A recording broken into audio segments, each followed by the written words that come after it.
नौकरी पर जाता तो जवान है पर लौटता बूढ़ा होकर है। एक बाप अपनी पूरी जिंदगी अपने बच्चों के सपने पूरे करने और घर को ठीक से चलाने में निकाल देता है।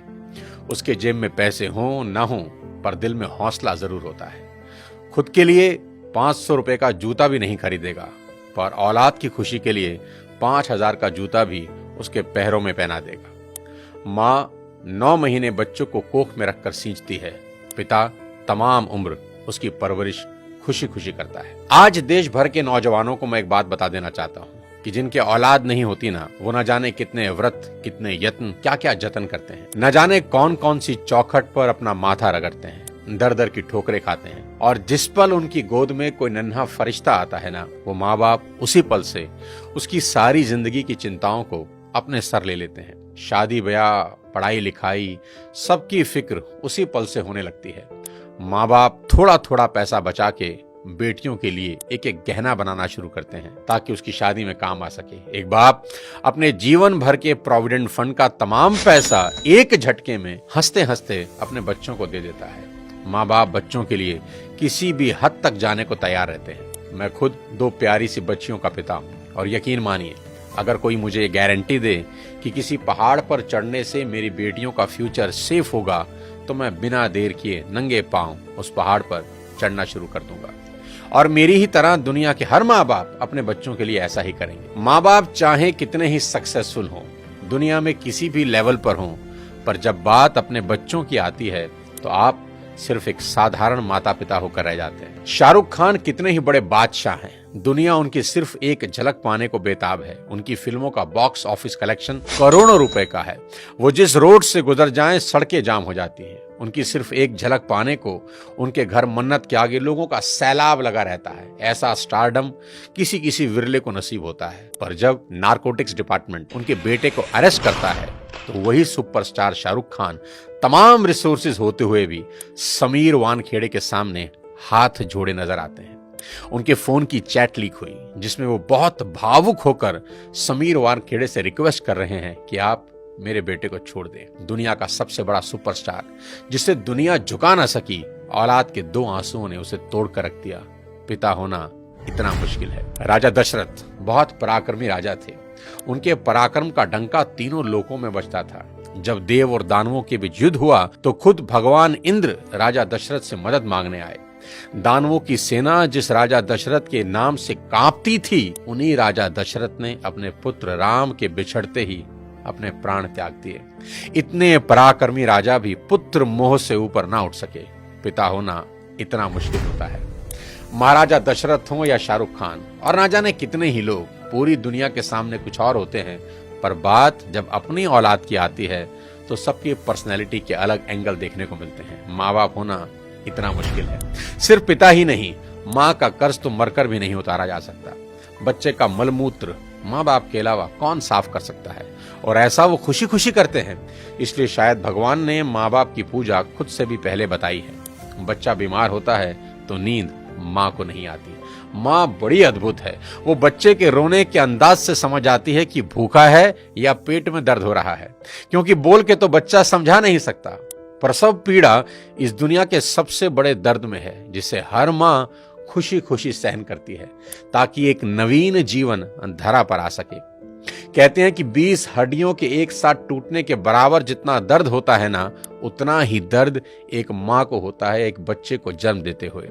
याद रखना, इस दुनिया में सिर्फ एक रिश्ता बिना स्वार्थ के होता है, और वो होता है माँ बाप का अपने बच्चों के साथ। उनको बच्चों में सिर्फ इतना ही इंटरेस्ट होता है कि उनके बच्चे कामयाब बने, नेक बने। इसके अलावा उनका कोई सेल्फ इंटरेस्ट कभी नहीं होता। मेरे को यही लगता है कि माँ बाप आपके पैशन के अगेंस्ट नहीं है, ठीक है? वो बस आपको गरीब नहीं देखना चाहता। आज के इस वीडियो में बात करना चाहता हूं आज की जनरेशन से और उनके अपने माँ बाप से रिश्तों के बारे में। सबसे पहले मैं ये एक्सेप्ट करना चाहता हूं कि आज की जनरेशन हर लिहाज से पिछली सभी जनरेशन से बेस्ट है, क्योंकि जितना एक्सपोजर इनको मिला है उतना कभी किसी जनरेशन को नसीब ही नहीं हुआ। मैंने मोबाइल फोन का इस्तेमाल करना शुरू किया जब मैं 21 साल का था। मेरी छोटी बेटी ने फोन और लैपटॉप का इस्तेमाल शुरू किया जब वो 6 साल की थी। जितना टैलेंट आजकल के बच्चों और युवाओं में देखने को मिलता है, इतना टैलेंट पहले कभी नहीं था। और मैं ये सिर्फ आपका दिल रखने के लिए नहीं कह रहा, मैं दिल से इस बात को फील करता हूँ। आज के इस दौर में 98 to 100% मार्क्स कई स्टूडेंट आराम से ले आते हैं, और अगर कोई 98% और 100% मार्क्स ला रहा है तो किसी को कोई हैरानी नहीं होती। और हमारे दौर में सब सब्जेक्ट के मिलाकर भी कई बच्चों के 100 पूरे नहीं हो रहे थे। तो ये बात तो बिल्कुल तय है कि आज की पीढ़ी में टैलेंट की कोई कमी नहीं है। लेकिन कहानी में ट्विस्ट कब आता है जानते हैं? जब बच्चे 14 से 20 साल की उम्र में होते हैं। अब इनके हार्मोन्स जम करने लगते हैं, और इसका सबसे गंभीर असर ये होता है कि ये हार्मोन्स बच्चों को पेरेंट्स से दूर कर देते हैं, क्योंकि इस उम्र में बच्चों को चाहिए आजादी, और माँ बाप वो आजादी देते नहीं, क्योंकि वो जानते हैं इस तरह की आजादी के लिए ये उम्र सही नहीं है। तो पेरेंट्स रोकते हैं, समझाते हैं, उनको पता है ये उम्र फिसलने वाली है, यही वो उम्र है जिसमें फ्यूचर बन भी सकता है और बर्बाद भी हो सकता है। अब यहां बच्चों को लगता है कि यही दो लोग मेरे दुश्मन हैं। यहां बच्चे अब माँ बाप से झूठ बोलना शुरू कर देते हैं, चीजें छुपाना शुरू कर देते हैं। बच्चों को अब दोस्तों के साथ रहने में ज्यादा मजा आने लगता है, अपने ही माँ बाप अब दुश्मन दिखाई पड़ने लगते हैं। अगर किसी बात पर माँ बाप डांट दें तो आजकल के बच्चों का एक फेवरेट डायलॉग है, आवर पेरेंट्स आर आउटडेटेड। पापा आप सठिया गए हो। और अगर बच्चे ऐसा कर रहे हैं तो मुझे इसमें कोई हैरानी की बात नजर नहीं आती। ये नेचुरल है, सभी करते हैं। 25-30 साल पहले हम भी यही करते थे, और आज के कोई 25-30 साल के बाद इनके बच्चे भी ठीक इसी इंटेंसिटी से ऐसा ही करेंगे।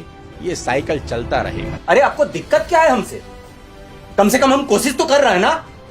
बाकी मोहल्ले के लौंडों के जैसे सड़क पे आवारागर्दी तो नहीं कर रहा है, लंठाई तो नहीं कर रहा है। पढ़ाई पे ध्यान दिए होते तो अरे नहीं गया ध्यान पढ़ाई पे। एक और कहानी जो इस उम्र में होती है वो ये कि बच्चे अपने पेरेंट से अब नफरत करते हैं और दूसरे पेरेंट की बात खुशी खुशी सुन लेते हैं।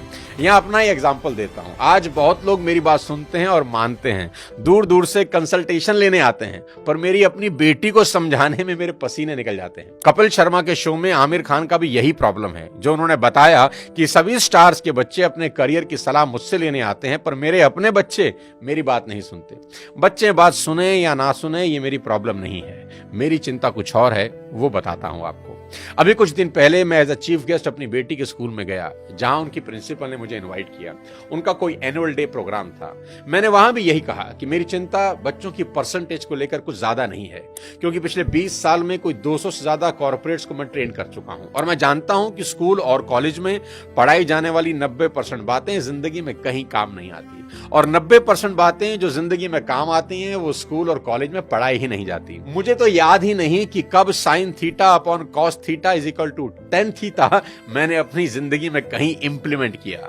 एज अ पेरेंट आज मेरी सबसे बड़ी चिंता यही है कि बच्चे किसी गलत संगत में पढ़कर कोई गलत रास्ता ना ले लें, क्योंकि कुछ रास्ते ऐसे हैं जिसमें वापसी करीब करीब नामुमकिन है, जैसे नशे का रास्ता, जहां एक बार इंसान चला जाए तो फिर वापस नहीं लौटता। नशे पर एक पूरा वीडियो मैंने बनाया है, एक बार जरूर देखना। कोई ऐसा कदम ना उठाएं जिसका पछतावा उन्हें सारी उम्र हो। एक शेर है कि एक गलत कदम उठा था राहे शौक में, एक गलत कदम उठा था राहे शौक में, और मंजिल तमाम उम्र मुझे ढूंढती रही। कि आदमी एक गलती करता है और फिर रास्ता कभी मिलता नहीं। और मेरी तो सभी स्कूल टीचर से बस इतनी ही उम्मीद है और गुजारिश है कि वो बच्चों को एक अच्छा इंसान बना दे, क्योंकि टीचर आज जो पढ़ाने वाले हैं उससे ज्यादा ज्ञान तो गूगल पर एक क्लिक में अवेलेबल है। आज टीचर की रिस्पॉन्सिबिलिटी पहले से कहीं ज्यादा है। वो अपने स्टूडेंट्स को मॉरल वैल्यू सिखा दें, बस देश के लिए कुछ करने का जज्बा उनमें भर दें तो सोने पर सुहागा हो जाए। और अगर माँ बाप के प्रति ग्रेटिट्यूड की भावना उनके अंदर आ जाए तो वो कुछ ना कुछ जिंदगी में कर ही लेंगे। टीचर इंश्योर करें कि बच्चे कुछ भी छुपाएं नहीं, और अपनी सभी छोटी बड़ी बातें अपने टीचर से या पेरेंट्स से डिस्कस जरूर करें। उन्हें समझाएं कि अगर कोई भी प्रॉब्लम है तो उसका हल जरूर है। आज की बेहद होनहार जनरेशन से इतनी ही रिक्वेस्ट करना चाहता हूं कि पिता की इज्जत राम की तरह करना, कि पिता के वचन पूरे करने को जीवन के 14 बरस कठोर वनवास में गुजार दिए उस व्यक्ति ने, और वो भी खुशी खुशी। आपके माँ बाप को आपसे कुछ नहीं चाहिए, वो तो अपने जाने के बाद अपनी सारी प्रॉपर्टी संपत्ति आपको ही देकर जाने वाले हैं। देश के हर युवा से कहना चाहता हूं कि आज से 3 चीजें रोज करना शुरू कर दें, अगर अब भी नहीं कर रहे। सबसे पहले रोज कम से कम 30 मिनट अपने पेरेंट्स के साथ जरूर गुजारें। इधर उधर की कैसी भी बातें करें, खुद हंसें, उन्हें हंसाएं, कोई जोक सुनाएं, उनसे उनकी कोई पुरानी यादें ताजा करवाएं, उनके स्कूल कॉलेज की बातें करें, कुछ किस्से पूछें उनसे, कैसी भी बात करें, पर बात करें, देखना वो अपने स्कूल कॉलेज के किस्से बताएंगे ना, जब उनकी आंखों में चमक आनी शुरू हो जाएगी। क्योंकि दोस्त, जैसे जैसे आप बड़े हो रहे हैं ना, आपके माँ बाप बूढ़े हो रहे हैं और ये समय फिर नहीं आएगा। उनके जाने के बाद बड़ा अफसोस होता है कि काश ये कर लेता, वो कर लेता। उनका कर्ज सारी जिंदगी नहीं उतार सकते, पर अपना समय उनको देकर उस कर्ज का इंटरेस्ट जरूर भर सकते हैं। मुनव्वर राणा का एक शेर है कि लौट कर जैसे भी हो ऐ जाने पिदर आ जाना, लौट कर जैसे भी हो ऐ जाने पिदर आ जाना, ऐसी वैसी जो खबर सुनना तो घर आ जाना, और वक्त रुखसत हमें इज्जत से सलामी देने, जब डुबोने लगे दरिया तो नजर आ जाना। आस पास ही रहना अपने माँ बाप। दूसरी बात, भूल कर भी उनसे ऊंची आवाज में कभी बात ना करें। उनको कभी ये एहसास ना हो जाए कि अब हम बूढ़े हो रहे हैं, कमजोर हो गए, इसलिए हमसे ऐसे बात की जा रही है। याद रखना, आपकी वजह से उनकी आंख से निकला एक आंसू आपकी तमाम जिंदगी बर्बाद कर सकता है। माँ बाप तो फिर भी माफ कर देंगे, पर वो माफ नहीं करेंगे। तीसरी सबसे इंपॉर्टेंट चीज, बिना माँ बाप के पैर छुए घर से मत निकलना। अपने दिन की शुरुआत उनका आशीर्वाद लेकर ही करना। मैं आपको ये अपने पर्सनल एक्सपीरियंस से बता रहा हूं कि ये एक ऐसा सुरक्षा कवच है जो आपको बड़ी से बड़ी मुसीबत से बचा देगा। दिल से दिए उनके आशीर्वाद को भगवान भी नहीं टाल सकते। बस ये 3 चीजों पर अमल करना शुरू कर देना मेरा दोस्त। मेरा दावा है देवता भी आपको आगे बढ़ने से नहीं रोक पाएंगे। मैं चाहता हूं कि आप इस वीडियो को पूरे देश के नौजवानों को भेज दें, हर माँ बाप को भेज दें। हर माँ बाप अपने बच्चों के साथ बैठकर ये वीडियो जरूर देखें। बच्चे अपने माँ बाप के साथ बैठकर इस वीडियो को देखें। बहुत सी चीजें हम रोज शेयर करते हैं व्हाट्सएप पे, यूट्यूब पे, यहां वहां से, पर आपसे रिक्वेस्ट है कि इस वीडियो को पूरे देश में शेयर कर दें और मिलकर भारत को एक बेहतर भारत बनाएं। अगले किसी और वीडियो के साथ फिर आपसे मुलाकात करूंगा। तब तक अपने स्वास्थ्य का ध्यान रखिए। Thank you so much. जय हिंद।